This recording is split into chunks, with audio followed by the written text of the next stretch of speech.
So the first thing that comes to mind is that finally we are now seeing everything we've been pitching for so long, right? We started in 2014 when I was very fortunate to work along Nitin, and we came into Paramount. And I was actually with a team today, and I was saying to them, with Crosby in our portfolio, we've really crossed 2,000 units that we've sold in downtown Miami. And that's a testament to everybody in this room. So thank you, all of you. And I think you deserve a huge round of applause for that. Because without our broker community, we couldn't do that. But I think it's finally here. Everything that we used to say, when we used to use a lot of animation and say, one day you're going to be able to walk everywhere and have the ability to walk to restaurants and go to a Heat game and go to the theater and never have to leave. And I'm very excited to see that coming into fruition, and super excited to be here with amazing partners for a new project. So Nitin, my colleagues tell me that you've been in this for the long haul. You've seen the tough times, and you worked as part of the group of folks who really helped to bring the city back. So what's your vision for the new Miami? So I think a lot of it you're seeing. I mean, if I said to you, close your eyes, and our master planner for this was Howard Elkis, who's an incredible architect. Unfortunately, he passed. But he once said, just close your eyes, and what if you could imagine a global city? And surrounding that global city is an art museum, a science museum, 100 acres of parks, a performing arts center, a train station. And by the way, it's the highest elevation in town in the city of Miami, with 200,000 square feet of public space accessible to pedestrians 24/7.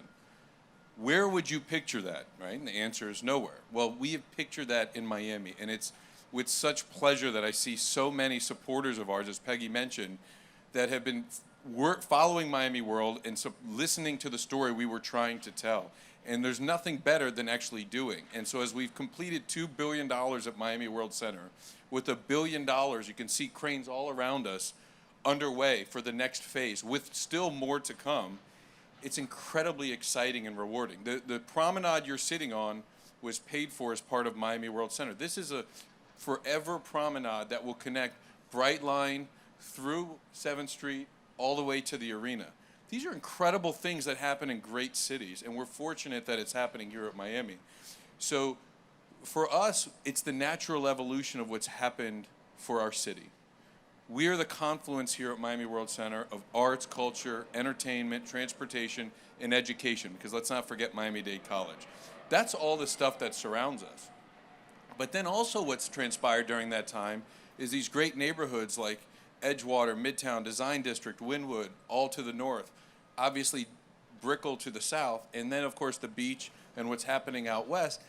We are truly the center of Miami. So as Nick started off saying we're the heart, the new heart of Miami, that makes me smile, because that's the message. That's what we've been working at for so long. So the play part of the pandemic has been pretty rough. People are still working, people still living. Chef Beltran, the restaurant industry has been hit particularly hard. How do you see it? How are you seeing resiliency here in Miami? How is that sector doing, and what do you expect as the spring is on the horizon? So I think it's interesting, just because what you were mentioning before, like the new Miami. I think a very resilient and hardworking community of food and beverage is what has stood very strong and what's kept a lot of the city together. And I think the new Miami it's a nice term, but I think in reality this has been a foundation that the seed was planted decades ago. And lucky enough, we have people that had the foresight to, build a new heart of Miami with new opportunities to bring new things to the city. Resiliency for sure, hard work for sure, and I think the talent of the community here, and just like, I don't know, what I've seen over the last 2 years has been inspiring from every angle, from mom and pop restaurants to big corporations supporting other people within the city, to smaller, restaurateurs just doing whatever they could to survive. And then on the other side of that, really not only gaining a name for themselves, but helping the city in general become a food and beverage destination?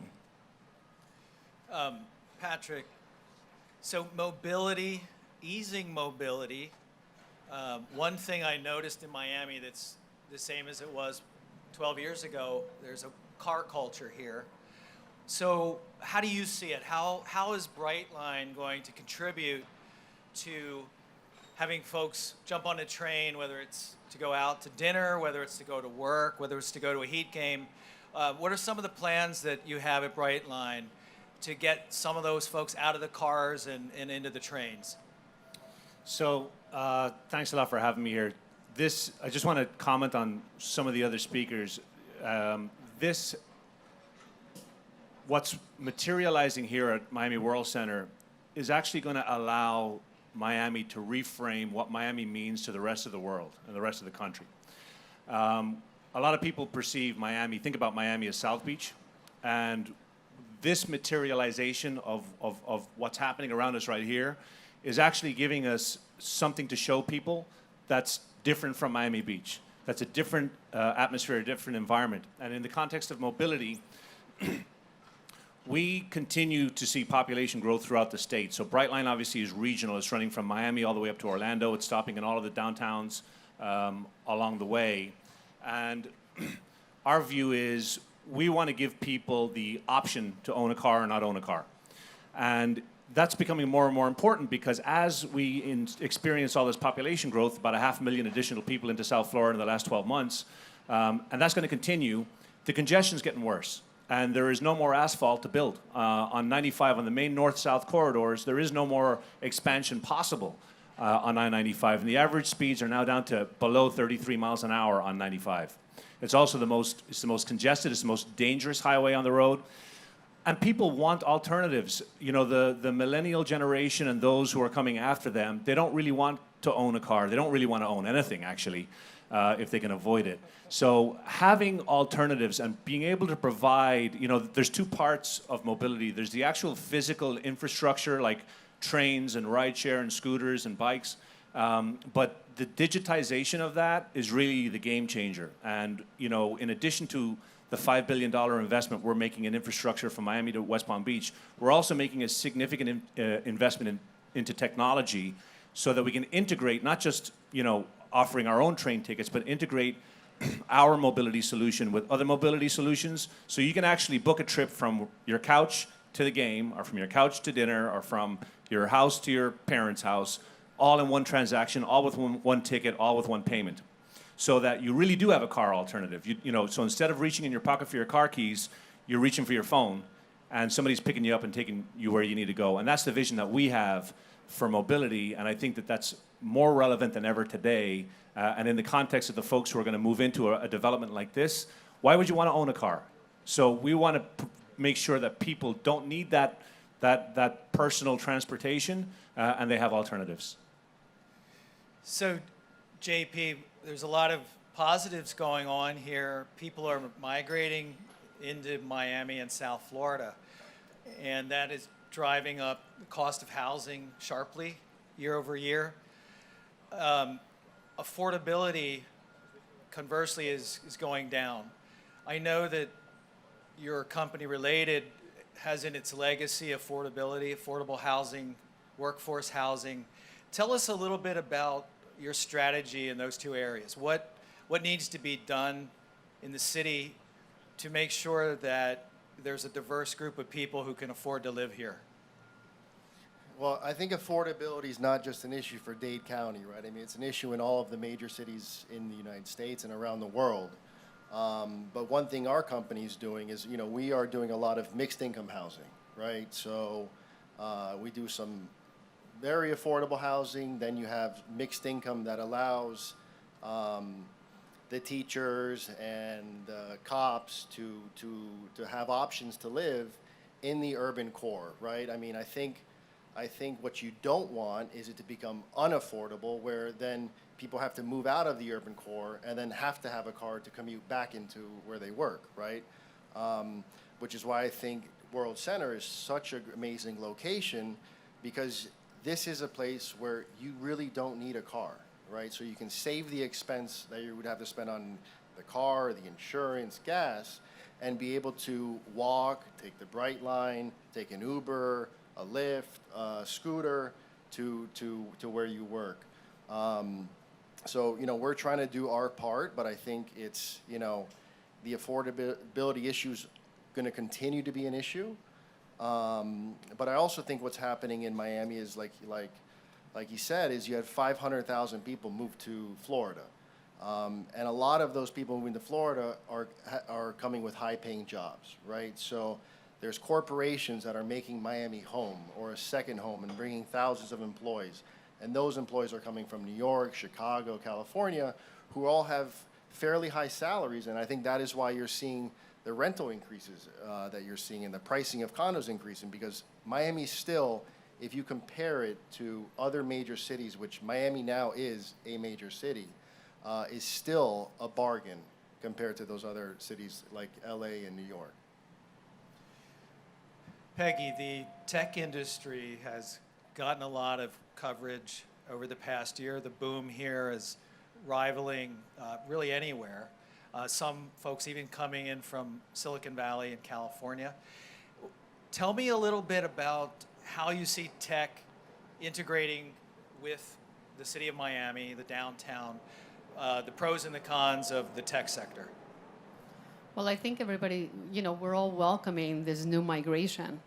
I think that the California is not something that we had seen in the past in the movement that we've seen in the recent year alone. Just obviously the arena being FTX alone just gives you a perspective of where the city is moving. And I think everybody you speak to, every time I go to California, which I go often because my daughter lives out there, I meet someone getting a coffee and I say, I'm from Miami. They're like, oh my God, my friend just moved from Miami. And we work, they just moved for a hedge fund there and then they're constantly moving. So we're seeing the migration. I think it's going to continue.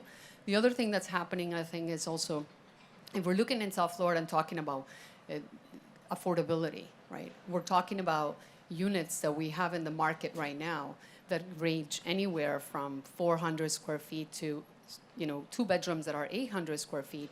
They're extremely efficient because we are becoming denser in downtown and things are being more crowded. People are very open to saying, I can live in a 2-bedroom and also I can afford a 2-bedroom. So you're seeing a lot of the younger demographic saying, I'll go and grab my roommate and maybe we should buy something because all of a sudden buying is cheaper than renting in many ways. So I think we're seeing a lot more, and I think the continuation of, for example, not having parking, right? People are used to now using an Uber, walking to the Brightline, taking the train. Soon enough, people will arrive from the airport and be able to connect to come to downtown. So I think it's helping in the way where we're getting the diversity, right? So not only is Miami now, we've always had the Latin American demographic here, but also seeing the migration from California and the Northeast is really changing a lot of that. And of course, tech is a big player to that, from here all the way to the Design District, Wynwood, and all those areas, and of course, Brickell. Nitin, so when you think about the mixed use, there's been a lot of discussion around the retail down here. The pandemic has dealt a tough blow to retail as well. So when are we going to see this bump in more retailers? When are we going to see more of that downtown? Well, I was just talking to Chef about that because he's going to be opening very soon, both his restaurant and a cigar bar, which we discussed over a lunch one day. So we started off with a brasserie, and we ended up with a dessert having a cigar bar. So that worked out really well. But, okay, in the last 6 months, we've announced over 100,000 square feet of retail and restaurants. I don't know of another project in the country that's done that. So you think about that. So all this stuff you're seeing here as you walk around Miami World, the tenants are starting to take possession and building out. So we're going to start seeing, we'll open this year with our first restaurant, our cigar bar, and you'll just continue to see more and more stuff get not only announced, but actually opening. So the 300,000 square feet of retail will start opening this year in 2022. And as I mentioned, we announced over 100,000 square feet. Like, putting that into context, like, that's an extraordinary amount of retail while still dealing with some of the ramifications of COVID. Chef Beltran, is there a particular style of restaurant or cafe that you think should be added to the menu here in downtown that's not here? Ooh, I mean, I think there's going to be a lot of evolution here. I don't really know, because growth of restaurants is very organic, right? So I think that the city will kind of dictate what needs to happen here eventually over time. I think since we're just going to start seeing things roll out over the next year, 2 years, after that time period, you're going to see what people really pine for. But there's already a lot of good things here, and all we're doing is adding more things to, I guess, if you will, the menu of that. Everything from a high end to everyday is really kind of the goal, to have people feel comfortable where they live, where they work, and, you know, where they kind of spend their everyday lives. So, you know, the community really dictates what should eventually be in a certain area, you know, just because, like, we're at Coconut Grove, Chugs was kind of like a need after a while, and it had a great kind of like reception as soon as we opened. So, you know, there's a lot of higher end things. There's got to be things for every day, and there's got to be that coffee shop that people frequent 2 times a day. Patrick, so tell the crowd here what you see 5 years from now. What does the next stage of Brightline look like? I know that there's massive expansion underway, both in South Florida and then going north, going all the way to Tampa. So can you take it step by step and tell us what the game plan is and where you're going to be here in 5 years? Yeah, happy to do that. So, as most of you know, we're now operating between Miami, Fort Lauderdale, and West Palm Beach. We've got hourly service every day. We reopened after 19 months of a shutdown for the pandemic. We reopened on November 8th. So we've been reopened for a couple of months. We broke ground yesterday, or maybe the day before, on our new station in Boca Raton. We have a station under construction in Aventura. And for the record, I drove from that site back down here last week, and it took me about an hour and 20 minutes. It'll take about 22 minutes on the train. So I'm pretty excited about that. So Aventura and Boca will open next fall. This time next year, we'll be getting ready to open our station in Orlando. So that construction is 70% complete. It'll be finished from a construction perspective by the end of this year, and then we'll be commencing operation shortly thereafter. In addition to that, we are evaluating site opportunities in the Treasure Coast, and we're looking at potentially locating a site close to Cocoa in Brevard County, which would be a jump-off point for Port Canaveral, which is third busiest cruise port in the world, and also would give people access to the Space Coast, which is getting increasingly interesting. And there's a good beach tourism industry already functional there. And then beyond that, we have I expect by the end of this year to have a route. So we've been evaluating different options in terms of getting from the Orlando airport, where our terminal is located in Orlando, all the way out to Tampa with a stop in Walt Disney World. We've executed a lease with Walt Disney World to locate a station on their property. And then we would continue into downtown Tampa. Tampa is a very interesting market, growing very, very, very quickly. A lot of development happening there, a lot of interest, and a lot of connectivity needed between Tampa and Orlando, and Tampa and the rest of the state. So within 5 years, we will be connecting, I don't know what the population of Florida is going to be by then. Right now, it's about 20 million people. It's probably going to be closer to 25 million people. So we will be connecting about half of those people from downtown to downtown. Plus, there's 130 million people who visit the state on an annual basis. That's a lot of traffic. We estimated, we did a ridership study a couple of years ago. There are about 400 million trips between South Florida and Central Florida annually. That's about 1 million trips a day. We expect to capture a very small percentage of that. We think we'll see about 8 to 10 million people traveling on Brightline in that 5-year time frame. JP, so the pandemic's in its third year. Miami seems to have been able to handle it a lot better than some areas. What is it, do you think, about this area that has not deterred development nearly as much as it has in many other cities? Well, one of the key factors was we remained open. And going into COVID is when it was March 2020, we stayed open, and then it was going into winter. So I think everybody didn't want to have to be stuck inside, especially in the colder cities. So that was a very, it was a good decision, I think, by, our governor at the time. In addition to that, I think that, the tax climate here is very friendly, right? You could be living in New York and then just move to Miami and all of a sudden afford your apartment or your condo without any increased, call it, in salary or earnings. So I think that's very attractive. The other states like, California and New York don't seem to be changing in that respect. So I think that's going to continue. And I think what happened when people got here, they realized that number one, they loved it, and number two is that they could be just as efficient working out of Miami and didn't have to be in the West Coast or in New York, right? So first you saw the top CEOs and the executives of these companies coming down, buying houses, not really opening up offices, but they made a decision that, you know what, we want to be down here, and our peers are going to be down here too. So then you saw them start leasing office space and bringing more and more employees. And I think it was a snowball effect.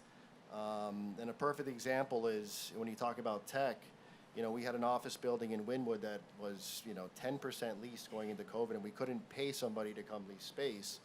And all of a sudden, we leased space to I think it was the Founders Fund, Keith Rabraw. It was announced, and then all of his buddies took the rest of the space. So I think it just shows you that, people follow people.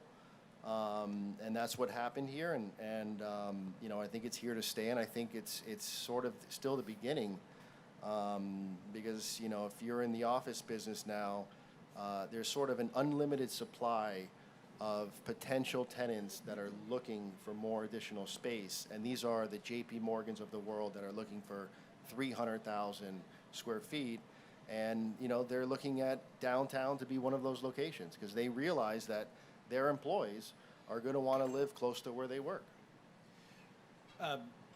Those companies, some of them anyway, most of them, are still have a workforce arrangement that's either hybrid or fully remote.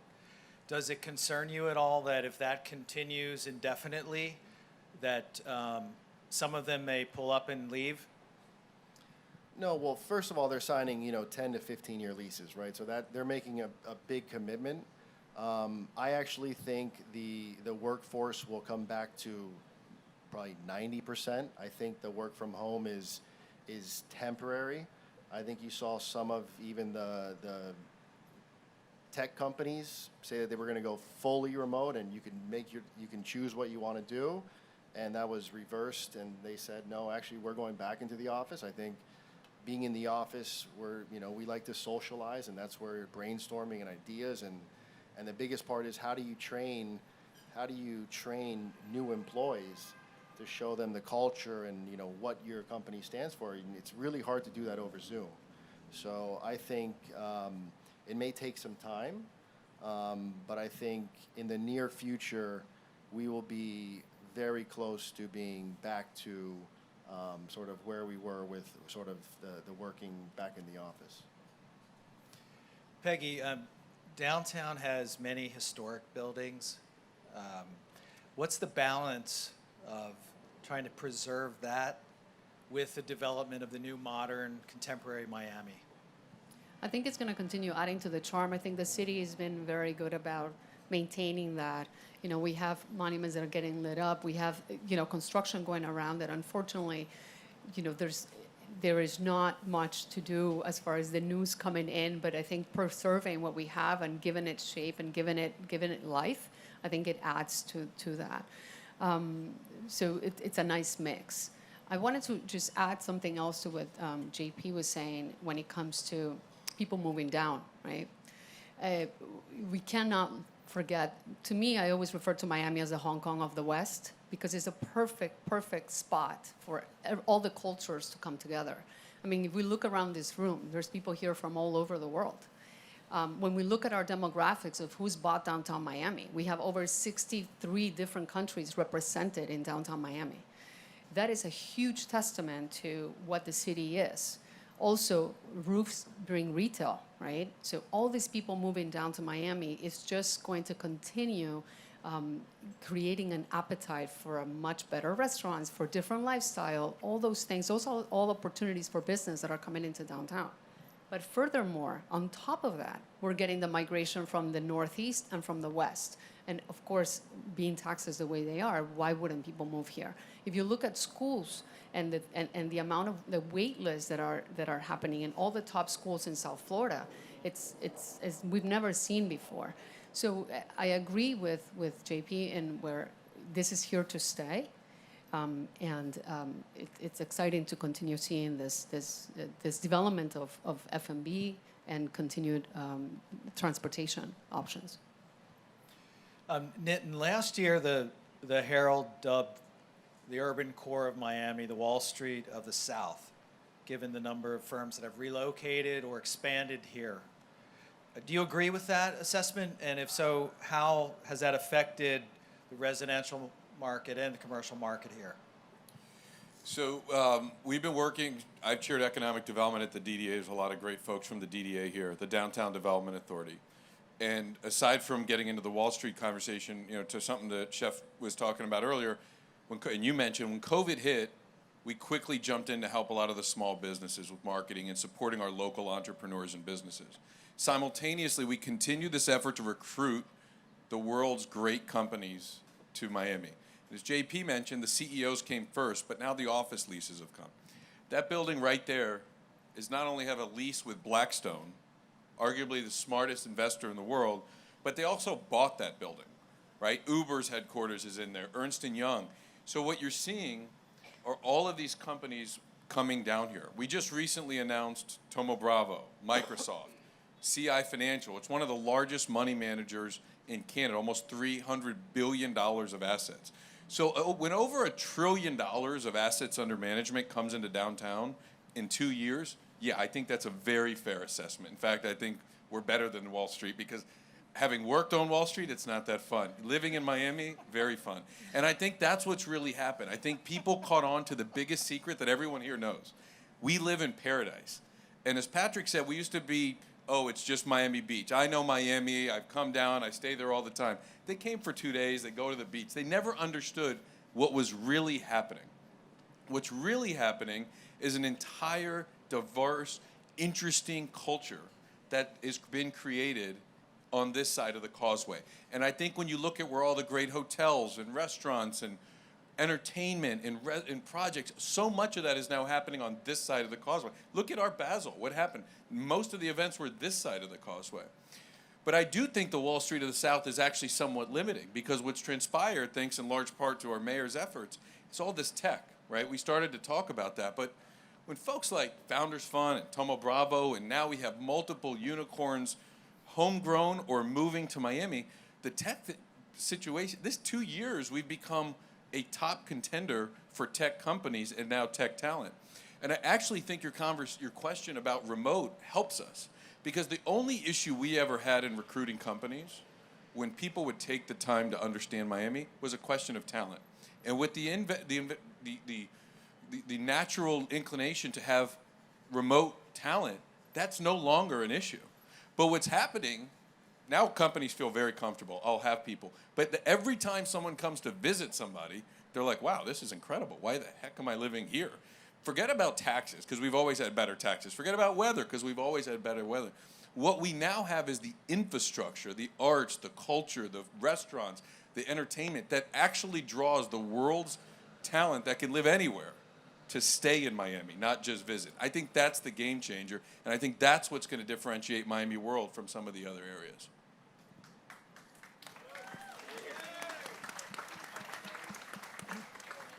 You brought your fans here, I can tell. Chef Beltran, so your industry has been known in the last couple of years for making the big pivot, doing things that you didn't think you would need to do just to survive, just to continue on. Can you go through some examples for a restaurant? What does that pivot mean? What are some of the new things that you've had to do and others have had to do to continue operating?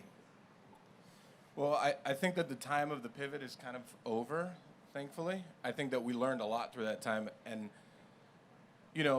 that was the word for like a whole year. It's like we pivoted to like this, X, Y, and Z. One of my coffee shops turned into like a grocery store, and we were delivering meals to people's homes, and we were doing our own delivery, and we were just putting a lot of food in boxes. But really what happened through that is I think that a lot of people started to gain a lot more love for the local identity of what is Miami. And this is something that Nitin and I have talked about a lot, is that in that time, people started to reverse their focus away from bigger names from elsewhere, which is cool and they're fine, but also start to look at that mom and pop shop that's in the corner and it's been there for 20 years and say that, instead of just going there like once every 6 months, maybe we'll go once every 2 weeks. And maybe we should order from there because they've been there for a long time, or because they're a local, or because, again, we're starting to reinvest into what makes Miami special, which is Miami itself. A lot of those other people that I think came here and have great names, and I think it's important for them to be here, I think during that time they may have shut down. And I think during that time, Miami, they really they dug deep. And pivot is a word, but they really showed their true colors. Again, it goes back to what everyone here has said, is like Miami is known for being South Beach. And I can't tell you the last time I went to South Beach. And I was born and raised here. I myself know Miami as only this side of the causeway, all the way down to Homestead. All those amazing farmers that I've been using for 10 to 15 years, those little taco shops that have been there for 10 years, everything, all those things. Little Havana, where I was born and raised, that same place that I was getting a Frito when I was 10 years old is still there, So we refocused. I think the pivot it happened, right? We had to start putting food in boxes. We had to become a grocery store. We had to double down on social media, which is awesome, I guess.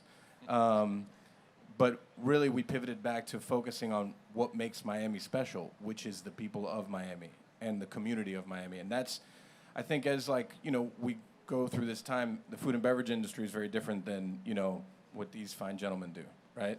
But they're creating opportunity for people like us. And I think that's why you're pivoting back to showing what makes Miami special, which is Miami itself.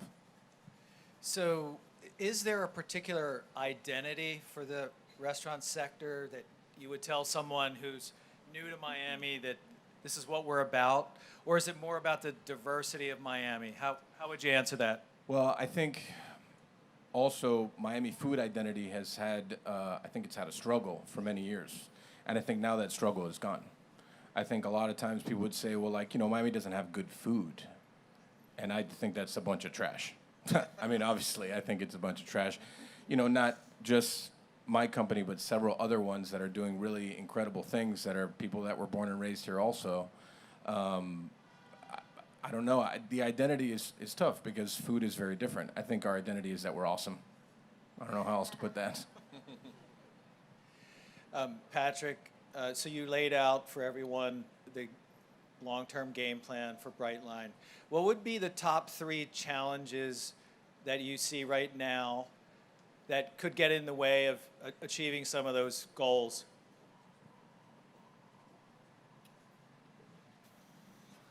So I'm an optimist at heart. So they don't roll off the top of my tongue.